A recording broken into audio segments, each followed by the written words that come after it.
एक वाइफ को पता करना था कि क्या उसका हस्बैंड उस पर चीट कर रहा है या नहीं, तो उसने एक लड़की को उसके पास भेजा। अचानक से उस लड़की ने अपना माइंड चेंज कर लिया था और वो हस्बैंड को ही ब्लैकमेल करने लग गई। इसी के साथ एक आर्टिस्ट भी वाइफ के पीछे पड़ा हुआ था। अब क्या इनका मैरिज बच पाएगा, ये हम ट्रस्ट ये 2021 की एक मिस्ट्री हॉलीवुड मूवी में देखेंगे। अगर आपको वीडियो अच्छा लगता है तो प्लीज इसे लाइक और कमेंट जरूर कर दीजिएगा। अब बिना किसी देरी के एक्सप्लेनेशन स्टार्ट करते हैं। मूवी स्टार्ट होती है और हम हमारी मेन कैरेक्टर ब्रूक को पेरिस से आता हुआ देख सकते हैं। वो बहुत ही ज्यादा टेंशन में थी, वहां पर वो रो भी रही थी। वो घर आकर अपने हस्बैंड ओवेन को गले लगाती है। इसके बाद हमें 5 दिन फ्लैशबैक में दिखाए जाते हैं। रात में सोए हुए थे तभी ब्रूक को एसगार का मैसेज आता है। ओवेन ने कहा कि इस आदमी को टाइम डिफरेंस के बारे में पता नहीं है। ब्रूक कहती कि एसगार न्यूयॉर्क में ही है। उसका एक आर्ट का शो था और ब्रूक की आर्ट गैलरी है, वो उसी को रिप्रेजेंट कर रही है। इसके बाद नेक्स्ट सीन में एसगार की इंटरव्यू चल रही थी। एसगार पेरिस से आता है और लड़कियों की न्यूड पेंटिंग बनाता है। एसगार से रिपोर्टर पूछती है कि जिन भी लड़कियों की तुमने पेंटिंग बनाई है क्या सब सिंगल थी। एसगार कहता है कि उसे पता नहीं है। वो किसी लड़की से मिलता है और जब इंटीमेट होता है उसी के बाद उस लड़की की पेंटिंग बनाता है। अगर उसे कुछ कनेक्शन फील हुआ तभी वो पेंटिंग बनाएगा। इसके बाद रिपोर्टर ब्रूक के साथ बात करती है। उसने कहा कि लोगों को लगेगा कि एसगार एक फ्रॉड है। ब्रूक कहती कि मुझे इसमें टैलेंट दिखता है, ये बहुत आगे जाएगा। यहाँ पर ओवेन भी आया हुआ था जिसके पास एसगार गया। उसने कहा कि ब्रूक एकदम सही है, उसे बहुत ही पसंद करता है। यह बात ओवेन को अच्छी नहीं लगती। इसके बाद रात में ब्रूक और ओवेन अपने फ्रेंड्स के साथ डिनर के लिए आए हुए थे। आजकल ओवेन और ब्रूक प्रेग्नेंट होने की कोशिश कर रहे हैं, पर आजकल जरा लकी नहीं है। ओवेन कहता है कि हमें जरा वैकेशन पर जाना चाहिए। ओवेन को पेरिस में जाना था। ब्रूक को आजकल जरा काम है तो इस वजह से वो आ नहीं सकती।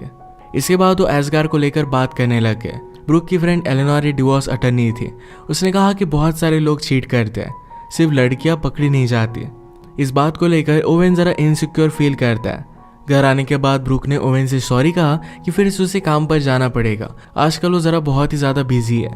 ओवेन कहता है कि तुम्हारे गैलरी में शो होने के बाद एक वीकेंड आ रहा है जहां पर हम पेरिस पर जा सकते हैं। 2 दिनों के लिए एक बहुत ही अच्छा वीकेंड हो जाएगा। ब्रूक ने कहा कि मेरे शो के बाद एक्चुअल सेलिंग स्टार्ट हो जाएगी, इसी वजह से वो नहीं आ सकती। ओवेन डायरेक्टली टिकट भी लेकर आया था जो ब्रूक को नहीं दिखा था। उसका मोबाइल पीछे रह गया था, जिसमें ब्रूक ने एक मैसेज पढ़ा जिसमें कहा था कि कल रात हम दोनों को मिलना है, उस प्लेस पर मजा आएगा। और इस मैसेज को डिलीट करने के लिए भी कहा गया था। तो ब्रूक अब ओवेन पर शक करने लग गई। उसने ओवेन से पूछा कि सारा कौन है। ओवेन कहता है कि वो मेरी शो की एक प्रोड्यूसर है। ओवेन न्यूज रिपोर्टिंग का काम करता है। एसगार के शो की वजह से ब्रूक को बहुत सारे प्रॉब्लम्स आ रहे थे। पैसों की भी थोड़ी सी प्रॉब्लम थी जो शो के बाद सॉर्ट आउट हो जाएगी। तभी एसगार ब्रूक के पास आया। वो कहता है कि एक मिलियनर मेरी पेंटिंग में बहुत ही ज्यादा इंटरेस्टेड है। ब्रूक ने ऑलरेडी उसका नाम सुना हुआ था तो इस बात के लिए एक्साइटेड हो गए। पर एसगार कहता है कि वो यहाँ पर नहीं आने वाला, यानी कि न्यूयॉर्क में नहीं आएगा, हमें उसके पास जाना पड़ेगा पेरिस में। ये बात ब्रूक के लिए जरा हार्ड थी क्योंकि शो के चलते इस तरीके से वो नहीं जा सकती। एसगार कहता है कि मैं बिजनेस की बातें नहीं कर सकता, तुम्हें उसे हैंडल करना पड़ेगा, मैं तुम्हारे बिना वहां पर नहीं जाऊंगा। तो जल्दी से हम वहां पर चले जाते हैं। ब्रूक ने यह बात अपने लॉयर फ्रेंड को बताई। उसने मजाक किया कि तुम एसगार के साथ पेरिस में जाने वाली हो, शायद नेक्स्ट तुम्हारे हस्बैंड को ही मुझे रिप्रेजेंट करना पड़ेगा। इसके बाद ये बात बताने के लिए ब्रूक ओवेन के पास आए। ओवेन के साथ शो की लड़कियां थी जो देखकर ब्रूक जरा जेलस हो जाती है। उसने सारी सिचुएशन ओवेन को समझाई और लास्ट में कहती कि मुझे पेरिस में जाना पड़ेगा। ब्रूक पहले तो यही चाहता था, पर ब्रूक एसगार के साथ जा रही है, इस वजह से उसे गुस्सा आ जाता है। उसने वीकेंड पर अपना शो कैंसिल किया था, पर अब ये शो वो ले लेता है। आज मिडिल ऑफ द नाइट वो अचानक से उठकर कहीं चला गया। उसने एक टैक्सी बुक की थी। इसकी इन्फॉर्मेशन ब्रूक को उसके टैबलेट से मिल जाती है। वो कहाँ पर जा रहा है इसका एड्रेस भी उसे दिख गया। उसने उसे कॉल करने की बहुत कोशिश की पर उसका कॉल लगा ही नहीं। रात में इसके बारे में ओवेन से पूछते हैं तो ओवेन ने कहा कि मेरा कुछ काम था, एक स्टोरी मुझे कवर करनी थी। ब्रूक उसे ऐसे जाने के लिए सॉरी कहती है। ओवेन ने नोटिस किया कि ब्रूक बहुत ही अच्छे अच्छे कपड़े लेकर जा रही है, तो ब्रूक कहती है कि वहां पर मुझे शायद डिनर के लिए भी जाना पड़े, तुम्हें मुझे लेकर वरी करने की कोई भी जरूरत नहीं है। उसने कहा कि हमें एक दूसरे पर ट्रस्ट करना चाहिए। ब्रूक के जाने के बाद ओवेन अपने फ्रेंड के साथ एक बार में आया। वो कुछ ड्रिंक्स ले रहे थे पर ओवेन ज्यादा ड्रिंक नहीं करता। अचानक से एक लड़की ओवेन को अप्रोच करती है जिसका नाम था एमी। एमी ने उसे न्यूज से पहचान लिया था। वो कहती है मेरे कॉलेज में एक पेपर था जिसकी वजह से मुझे तुम पर रिसर्च करना पड़ा। वो उसकी एक बहुत ही बड़ी फैन है। इसी के पैरेलल में ब्रूक और एसगार ये बिजनेसमैन के साथ बातें कर रहे थे। यहाँ पर एस्गार ब्रूक के साथ फ्लर्ट करने की कोशिश करता है, पर ब्रूक उसे भाव नहीं देती है। न्यूयॉर्क में ओवेन एमी के साथ था, पर अब वो घर जाना चाहता था। पर एमी कहती है मेरी फ्रेंड 2 मिनट में यहाँ पर आ रही है, वो तुम्हारी बहुत बड़ी फैन है, तो उससे तुम मिल लेना। उसने उसका ऑटोग्राफ भी लिया। ओवेन के फ्रेंड एडम को जाना था, तो एडम ने कहा कि हमें यहाँ से चलना चाहिए, पर ओवेन उस लड़की के लिए रुक रहा था। एडम रियलाइज करता है कि ओवेन एक गलती कर रहा है। एमी को अपनी फ्रेंड का मैसेज आता है कि आज रात वो आ नहीं पाएगी, पर फिर भी ये बात वो ओवेन को नहीं बताती है। न्यूयॉर्क में एस्गार और ब्रूक की मीटिंग बहुत ही अच्छी गई और उन्होंने बहुत सारी पेंटिंग सेल कर दी थी। एस्गार ने कहा कि तुमने मेरे टैलेंट को देखा और उसी वजह से मैं सब कुछ कर पाया हूँ। उसे एक व्यू दिखाकर कहता है कि इस ब्यूटीफुल से व्यू को देखो, मेरे साथ इसी मूवमेंट पर रहो। ब्रूक ने कहा कि मुझे जाना पड़ेगा। एस्गार कहता है कि सिर्फ मेरे साथ एक ड्रिंक लो और इसके बाद हम देखेंगे। इसी के पैरेलल में हम देखते हैं कि ओवेन एमी के साथ इंटीमेट हो गया था। ब्रूक के ओवेन को बहुत सारे मैसेज आ रहे थे, पर वो कुछ भी रिप्लाई नहीं कर रहा था। ओवेन एमी से कहता है कि मेरी एक वाइफ है जिसे मैं बहुत ही प्यार करता हूँ, मैंने आज तक ऐसा कुछ भी किया नहीं था। एमी जरा गुस्सा हो गई कि वो उसे बाहर निकालने की कोशिश कर रहा है। ओवेन ने कहा कि अब मैं फिर से तुमसे मिलना नहीं चाहता। एमी ने कहा कि तुम जैसा चाहते हो वैसा ही मैं करूंगी, पर तुम्हें मेरा एक काम करना पड़ेगा। वो भी कॉलेज में जर्नलिज्म का एक कोर्स कर रही थी और इसके बाद उसे जॉब चाहिए होगी, तो ओवेन के कॉन्टैक्ट से उसे जॉब मिल सकती है। उसी का लेकर उसे ब्लैकमेल करने लग गए। ओवेन भी अपना मैरिज सेव करने के लिए इस बात के लिए मान जाता है। इसके बाद हम देखते हैं कि ब्रूक घर पर आई। वो घर आते ही ओवेन को गले लगा लेती है। अगले दिन गैलरी में एस्गार ने ब्रूक की पेंटिंग बनाई थी। ब्रूक ने कहा कि हम इसे एग्जिबिट नहीं कर सकते, ये मेरी तरह ही दिख रही है। एस्गार कहता है कि तुम्हारी तरह नहीं है। ब्रूक ने इस पेंटिंग का नाम उससे पूछा, तो एस्गार कहता है कि इस पेंटिंग का नाम ब्रूक है। उसे मना कर रही थी, पर एस्गार मानता नहीं। रात में इनका शो हुआ। ओवेन पहचान लेता है कि पेंटिंग ब्रूक की है। जिस तरीके से एस्गार ब्रूक के पास था, ये सारी चीजें उसे अच्छी नहीं लगी। उसके फ्रेंड ने भी पहचान लिया था कि ये पेंटिंग ब्रूक की है। ये शो अच्छा बिक रहा था, तो ब्रूक और एस्गार दोनों बहुत ही खुश थे। यहाँ पर हम देख सकते हैं कि एमी भी पहुंच जाती है। ओवेन ने उसे देखा और डर जाता है। वो अपने फ्रेंड से कहता है कल रात में तुम्हारे साथ था, यही हम स्टोरी बनाएंगे। पूरी रात हम ड्रिंक करते रहे और मैं किसी और से मिला ही नहीं। उसके फ्रेंड ने पूछा कि तुमने आखिर में किया क्या है। ओवेन ने कहा कि मैंने एक बहुत बड़ी मिस्टेक कर दी। फ्रेंड को भी ओवेन पर गुस्सा आता है। ओवेन को एमी को देखते हुए ब्रूक ने देख लिया और उसे पूछती है क्या तुम उस लड़की को जानते हो। ओवेन ने कहा कि मैं बहुत सारे लोगों को मिलता रहता हूँ, तो उसे याद नहीं है। एमी को देखने के बाद एस्गार उसके पीछे पड़ गया और आकर वो ब्रूक से उसे मिलवाता है। ब्रूक ने ओवेन को इंट्रोडक्शन दिया, तो एमी कहती कि मैं उसे जानती हूँ, कल ही मैंने इनका ऑटोग्राफ लिया था। ओवेन कहता है कि मैं ज़रा कन्फ्यूज्ड हूँ, मैं शायद तुम्हें नहीं जानता। अब इसके बाद एमी को जाना था, तो एस्गार भी उसके पीछे पीछे जाता है। एमी डायरेक्टली ओवेन के घर पर आए, जहाँ पर ओवेन अकेला था। ओवेन ने कहा कि हम दोनों फिर से नहीं मिल सकते, पर एमी कहती है यहाँ पर चल क्या रहा है, इसके बारे में तुम्हें कुछ भी आइडिया नहीं है। इसके बाद हमें और एक फ्लैशबैक दिखाया जाता है, जब सारे फ्रेंड्स मिलकर डिनर के लिए गए हुए थे। ब्रूक ने अपने लॉयर फ्रेंड से बात की थी और कहा था कि शायद उसे लग रहा है कि ओवेन उस पर चीट करता है। फ्रेंड ने कहा कि ऐसा कुछ भी नहीं होगा, सिर्फ उस पर ज़रा ध्यान रखो। उसी रात अचानक से ओवेन कहीं चला गया था, तो इसके बाद ब्रूक अगले दिन फिर से अपने फ्रेंड से मिली थी।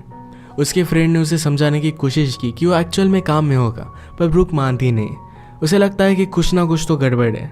फ्रेंड ने कहा कि बहुत सारे केसेस में जब भी हमें प्रूव करना होता है कि हस्बैंड चीट कर रहा है, तब हम एक लड़की को उसके पास भेजते हैं। अगर वो उसके साथ फ्लर्ट करने की कोशिश करता है या फिर कुछ अलग होता है, तो ये सब हम रिकॉर्ड कर लेते हैं। ऐसी एक एजेंसी को जानती थी जिसका नंबर वो ब्रूक को देती है। उसने ये भी कहा कि तुम्हें ओवेन पर ट्रस्ट करना चाहिए, तुम्हें इसकी ज़रूरत नहीं पड़ेगी। रात में ओवेन का इस तरीके से जाना ब्रूक को सोने नहीं देता। जहाँ पर ओवेन ने कैब बुक की थी, इसकी लोकेशन ब्रूक ने देखी। एक बहुत ही अच्छा मॉडल था। ब्रूक से अब रहा नहीं जाता, एक्चुअल सिचुएशन क्या है उसे पता करना था, तो उस एजेंसी को उसने कॉल कर दिया। अगले दिन एक लड़की से वो मिली और ये लड़की एमी ही थी। एमी को ही ओवेन को रिजाने का अब जॉब दिया गया था। ब्रूक कहती कि तुम ज़रा अलग लग रही हो, तुम ओवेन की टाइप की नहीं हो। एमी ने कहा कि जब मैं रात में जाऊंगी तो ज़रा अलग लगूंगी, तुम मुझ पर पूरा ट्रस्ट कर सकते हो। मेरा एक बॉयफ्रेंड है जिससे मैं बहुत ही प्यार करती हूँ, मैं कभी भी उस पर चीट नहीं करूँगी। ब्रूक ज़रा अनश्योर थी। एमी ने कहा कि अगर तुम्हें लगता है कि हमें ये सब कैंसिल कर देना चाहिए, तो मुझे सिर्फ एक मैसेज कर देना और मैं वहाँ से चली जाऊँगी। इसके बाद ब्रूक जब पेरिस में थी, एस्गार उस पर मूव करने की कोशिश कर रहा था, तभी ब्रूक ने एमी को मैसेज कर दिया था कि सारी डील ऑफ कर दो, पर एमी ने ये बात नहीं सुनी थी। एमी ने ओवेन के साथ मिलने के बाद रियलाइज़ किया था कि उसे जॉब अपॉर्चुनिटी चाहिए और इसके लिए कुछ भी कर सकती है। उनकी कन्वर्सेशन की वीडियो निकालने वाले एक आदमी को भी उसने घर पर भेज दिया। पेरिस में एस्गार और ब्रूक जब ड्रिंक ले रहे थे तो एस्गार ब्रूक से पूछता है, तुमने मुझे क्यों चूज किया? ब्रूक कहती कि तुम बहुत ही ज्यादा टैलेंटेड हो, ये बात सिर्फ तुम्हें पता नहीं है। ब्रूक कहती कि तुमने मुझे क्यों चूज किया? एस्गार ने कहा कि तुम बहुत ही ज्यादा ब्यूटीफुल हो, जब मैं पेंट करता हूँ तो मुझे म्यूजिक सुनाई देता है, पर जब मैं तुम्हारे साथ होता हूँ तब भी मुझे वही म्यूजिक सुनाई देता है। यानी कि उन दोनों में जो भी है ये बहुत ही ज़्यादा स्पेशल है और इसे वो एक्सप्लोर करना चाहता था। ब्रूक इस बात के लिए उसे मना कर देती है। उसने एमी को कैंसिल करने का मैसेज किया था पर एमी का कुछ भी रिप्लाई नहीं आता। इस बात से वो बहुत ही ज़्यादा डिस्टर्ब हो गई थी और ओवेन को भी कॉल लग नहीं रहा था। इससे वो बहुत ही ज़्यादा सैड हो जाती है। उसने सुबह ओवेन को कॉल लगाया और पूछा कि रात में तुम कहाँ थे? ओवेन ने कहा कि मैं बार में गया था, 1-2 ड्रिंक्स मैंने लिए और मैं घर पर आ गया। ये सब बातें ओवेन के साथ एमी सुन ही रही थी। ये दोनों एक दूसरे को आई लव यू कहते हैं। अब ब्रूक यहाँ से जा रही थी तो एस्गार उसे कहता है कि हम दोनों के बीच में अगर कुछ भी है, थोड़ी सी भी फीलिंग्स है, तो हमें इसे एक्सप्लोर करना चाहिए। ये सुनने के बाद भी ब्रूक वहाँ से चली गई। अगले दिन गैलरी में एमी ब्रूक से मिलने के लिए आई। एमी कहती है, कल रात कुछ अजीब हुआ, मेरी फ़ोन की बैटरी भी चली गई थी, यानी मैं कुछ भी ऑडियो रिकॉर्ड नहीं कर पाए और हमारा वीडियो वाला आया ही नहीं। इस वजह से उसके पास कुछ भी प्रूफ नहीं है। पर वो कहती है कि ओवेन तुम्हारी टेस्ट पास हो चुका है, उसने मुझे कम्प्लीटली इग्नोर कर दिया था।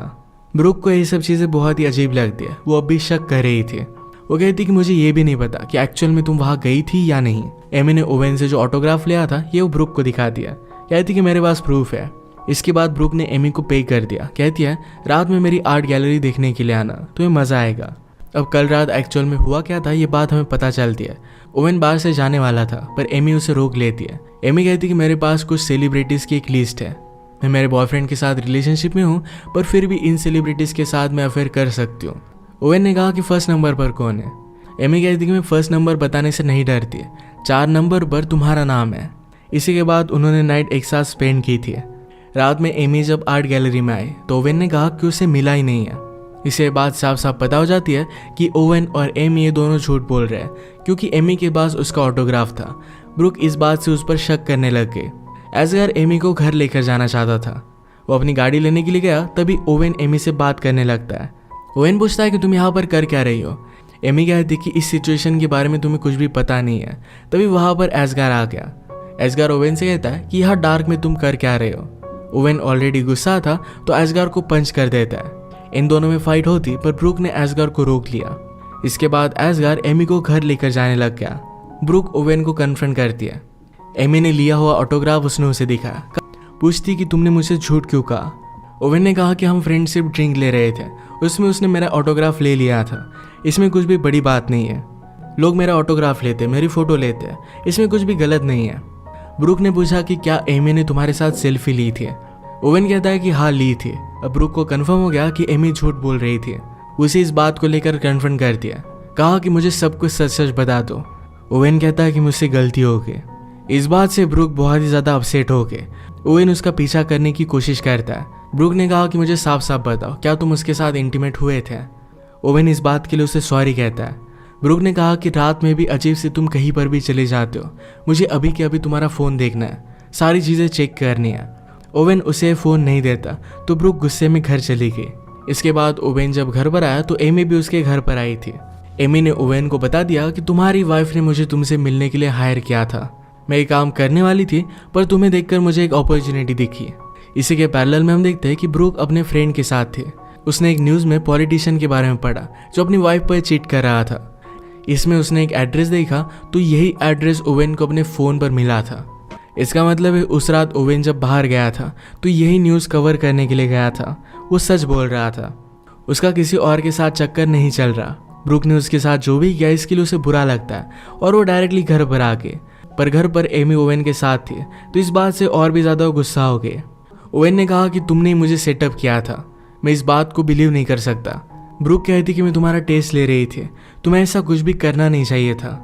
ओवेन ने कहा कि तुमने मुझे इसमें फंसाया और इसके बाद मैंने सिर्फ रिएक्ट किया, इसमें मेरी कोई भी गलती नहीं है। ये दोनों एमी पर गुस्सा थे तो इसे निकल जाने के लिए कहते हैं। ओवेन ने पूछा तुम्हारे और एस्गार के बीच में उस रात पेरिस में क्या हुआ था, इसके बारे में भी तुमने मुझे नहीं बताया। अगली सुबह तुम बहुत ही ज़्यादा डिस्टर्ब होकर आई थी। अब उस रात का फ्लैशबैक हमें दिखता है। ब्रूक एमी को कांटेक्ट नहीं कर पा रही थी तो इस बात से वो बहुत ही ज़्यादा डिस्टर्ब हो गए। एजगर उसे ऐसे देख लेता है। उसने कहा कि मेरे रूम में आओ। उसने उसे एक स्ट्रीट दिखाई और कहा कि ऐसे एक वॉल पर मैं पेंट करता था और तुमने मेरा टैलेंट डिस्कवर किया है। हम दोनों इस मोमेंट में हैं, हमें इसे इस तरीके से जाने नहीं देना चाहिए। उसके साथ इंटीमेट होने लग गया, पर ब्रूक ने उसे मना कर दिया। अब प्रेजेंट में ओवेन ने ब्रूक से पूछा था कि क्या तुम्हारे और एसगार के बीच में कुछ है। तो ब्रूक कहते कि तुमने मुझ पर चीट किया, तो ये सवाल तुम नहीं पूछ सकते। इसका आंसर वो उसे कभी भी नहीं देगी। इसके बाद ओवेन ने अपनी बैग भरी और यहाँ से वो जाने लग गया। ब्रूक उसे पूछती है कि क्या तुम क्रिसमस के लिए वापस आओगे। ओवेन ने अपने सूट में से टिकट निकाले। उसने कहा कि क्या मेरे साथ क्रिसमस के लिए पेरिस पर आओगी। ब्रूक इसके लिए हाँ कह देती है। इन दोनों ने एक दूसरे को माफ़ कर दिया था। इसके बाद बहुत सारा टाइम गुजर जाता है और हम इन दोनों की बेबी को भी देख सकते हैं। इसी के साथ ये मूवी एंड हो जाती है। अगर आपको एक्सप्लेनेशन अच्छा लगा तो प्लीज़ इस वीडियो को लाइक और कमेंट ज़रूर कर दीजिएगा। मैं बहुत सारी मूवीज़ लेकर आते रहता हूँ, तो प्लीज़ इस चैनल को सब्सक्राइब कर दीजिए और बेल नोटिफिकेशन आइकन दबाना मत भूलिएगा। हम फिर से मिलेंगे और एक नई मूवी के साथ। तब तक के लिए थैंक यू और आप अपने आप का ख्याल रखिए।